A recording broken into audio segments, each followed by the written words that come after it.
और जब ही corruption cases खत्म होंगे, वो भगोड़ा जो लंदन बैठा है वो जल्दी जल्दी पाकिस्तान वापस आएगा।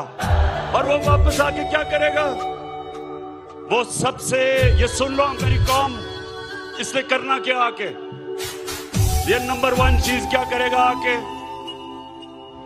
ये आते साथ ही पहले इलेक्शन कमीशन तो इसके कंट्रोल में है, अखबारों के अंदर पैसा चलाएगा, लिफाफा सहाफत इसने शुरू की थी जब ये पहली दफा चीफ मिनिस्टर बना। इसने मीडिया को पैसा चलाना है, इलेक्शन कमीशन पहले इसके साथ है, इसने उसके बाद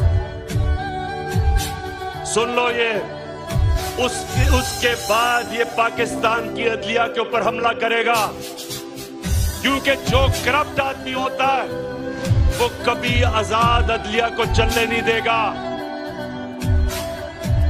ये वाहिद जमहूरियत के अंदर ये पहली दफा हुआ होगा कि डंडों से इन्होंने सुप्रीम कोर्ट के ऊपर हमला किया और सज्जाद अली शाह को भगाया और फिर ब्रीफ केस दिए जजेस को।